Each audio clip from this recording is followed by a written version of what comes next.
quiénes y por qué quieren destruir la Iglesia desde dentro. Las profecías de Jesucristo y las de la Virgen María sobre la demolición de la Iglesia desde adentro se están cumpliendo ahora. Hemos sido avisados desde hace 2000 años por Jesucristo y repetido luego por las apariciones marianas que vendrían lobos vestidos de ovejas para demoler la fe católica desde adentro de la Iglesia. Y hoy hemos llegado al tiempo en que eso está sucediendo y es suficientemente visible para cualquier católico atento. Aquí hablaremos sobre cómo es el modus operandi de quienes están tratando de demoler la fe y la doctrina desde adentro de la Iglesia, para transformarla en un humanismo alejado de las verdades bíblicas, para acercarla a la moral del mundo, con el objetivo de que sepas identificar la intención de las cosas que escuchas en los templos. Obtenemos este artículo de forosdelavirgen.org. Varias visiones de místicos, entre ellas las de Anna Catalina Emmerich, describen un futuro en que la Iglesia es destruida desde adentro por infiltraciones, herejías y pastores de vida disoluta.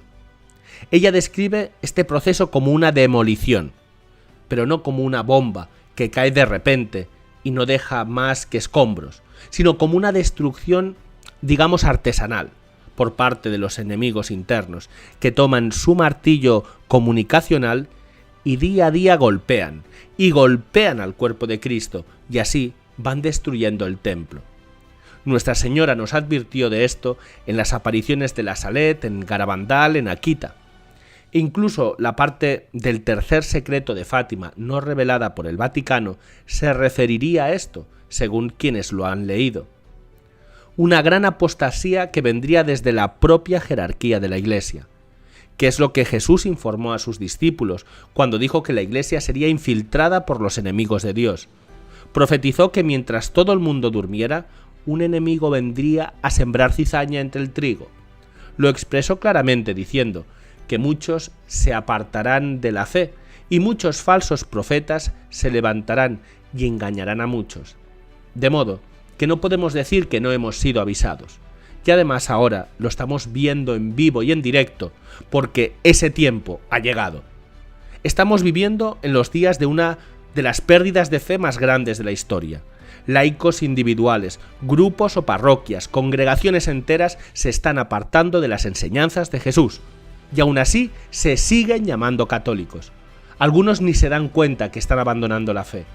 Abogan por valores exactamente contrarios a los que expone el catecismo de la Iglesia Católica respecto a la conservación de la vida, a la sexualidad humana, al matrimonio.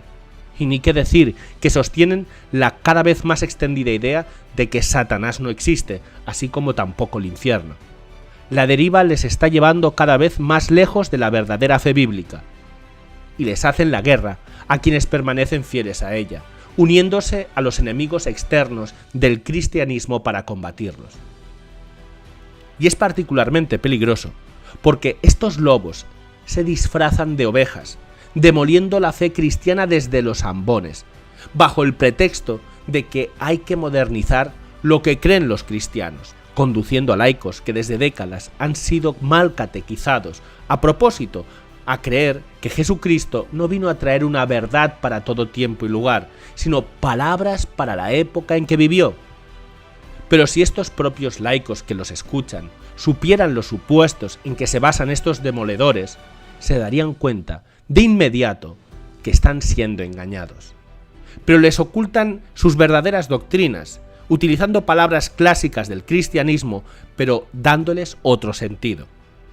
Esto es lo que condenó San Pío X, llamándole modernismo, diciendo que es la síntesis de todas las herejías y que hoy podemos llamarle progresismo. El modernismo parte del supuesto de que la religión no tiene otro fundamento que el sentimiento religioso, y por lo tanto considera a la Escritura como mero testimonio de tal sentimiento y no como la revelación de Dios y la palabra de Jesucristo. El cristianismo ya no es la revelación y el cumplimiento de la serie de demandas que Dios planteó en las Escrituras, sino la experiencia personal de lo divino en medio del mundo. que se puede obtener en cualquier lado sin estar atado a moralidades, porque la moralidad puede cambiar de época en época.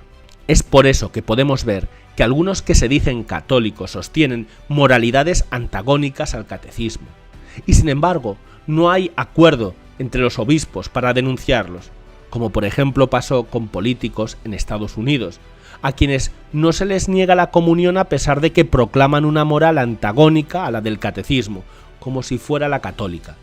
Además, como el sentimiento religioso es generalizado en la humanidad, los progresistas sostienen que todas las religiones tienen el mismo valor, contrariando expresamente las palabras de Jesucristo que dijo: «Yo soy el camino, la verdad y la vida. Nadie va al Padre si no es por mí».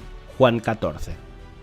Los modernistas han difundido la idea de que gran parte de los evangelios son invenciones, relatos no históricos o simple reflejo de la experiencia de la primera comunidad, que Cristo no tenía muy claro que Él era Dios y ni siquiera el Mesías, y que la resurrección fue algo meramente espiritual y no histórico, de manera que Cristo, más que resucitar, sigue vivo en Dios o en el recuerdo de sus discípulos. O sea, que es una forma camuflada de decir que Cristo murió, pero queda su recuerdo como gran maestro espiritual. Consideran la misa como un banquete para compartir entre los cristianos y no como el memorial del sacrificio de Jesucristo en la cruz. Del mismo modo que consideran la multiplicación de los panes y los peces en la Biblia no como milagros de multiplicación de estos alimentos, sino como el milagro de que todos compartieran una cena. Y son escépticos en general a todos los milagros descritos en la Biblia y en las vidas de los santos, y especialmente a todo lo sobrenatural y a las apariciones marianas. Niegan o minimizan, por ejemplo, que el Mar Rojo se abriera para dejar paso a los judíos perseguidos por los carros del faraón. Niegan la transubstanciación del pan y el vino en la carne y la sangre de Cristo celebrados en la liturgia. Pero como es difícil que los fieles no reaccionen negativamente, tratan de quitarle importancia o solemnidad a la transubstanciación. Consideran el amor a Dios aislado de su justicia, justificando así la permisividad moral. Se refieren a la santa tradición como costumbres arraigadas. Niegan que el pecado tenga que pasar por el sufrimiento purificador en la tierra o en el purgatorio, creyendo que es suficiente para un pecador desear la salvación y será salvo. Minimizan la importancia de los poderes angélicos y demoníacos en la historia del mundo y la vida moral de cada hombre. Reinterpretan la tentación demoníaca como efectos emocionales y trastornos mentales. Y cuando hablan del demonio, no se refieren a un ser, sino a una expresión humana, sin decirlo expresamente. Aceptan las enseñanzas evolucionistas acerca de la creación del mundo y del hombre, al punto que llegan a decir que Adán y Eva nunca existieron. Para ellos, la confesión es una descarga emocional porque no ponen énfasis en la enmienda de vida de quien confiesa. Pero todas estas cosas no las dicen directamente, porque entonces los fieles reaccionarían, sino que van introduciendo la duda. Y cuando los enfrentan, dan marcha atrás, se corrigen, pero luego vuelven a la carga. Como por ejemplo sucedió con el general de los jesuitas Arturo Sosa Abascal, que dijo una vez que el diablo no existe, que es una figura simbólica para expresar el mal, y la presión de los fieles le hizo retractarse. Pero un tiempo después repitió lo mismo, y nuevamente tuvo que retractarse.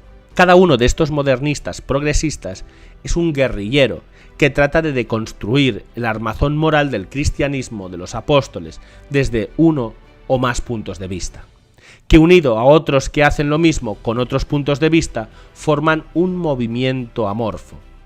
Por lo tanto, este movimiento no tiene unidad ni una doctrina establecida, es más que nada un principio de demolición de la doctrina católica establecida desde hace 2000 años. Hoy, por ejemplo, vemos claramente la expresión progresista en el camino sinodal de la Iglesia alemana, que propone reformar la doctrina católica y bíblica sobre la sexualidad humana, sobre el matrimonio, la ordenación de sacerdotes casados y no heterosexuales y la ordenación de mujeres. Para ellos, el mandamiento central es el segundo mandamiento, amar al prójimo como a ti mismo, que despegado del primero, amar a Dios por sobre todas las cosas lleva a la tolerancia, la compasión y sintonizar con las necesidades de los otros, solo en términos de amor humano, o sea, el humanismo. Y desde el punto de vista global, son partidarios de la unión de todas las religiones, de un gobierno mundial y de que los estados adquieran más poder en la vida de los ciudadanos. En resumen, los progresistas o modernistas tienen por objetivo demoler la doctrina histórica del catolicismo, incluyendo la credibilidad de la Biblia, para que la religión se acompase a los valores morales de cada época. Pero actúan en las sombras, inoculando la duda y la prescindencia sobre todo lo que fue el catolicismo desde el principio de la historia. Y lo hacen desde posiciones de poder en los ambones y en los obispados, llevando a los fieles que están en los bancos a la apostasía progresiva.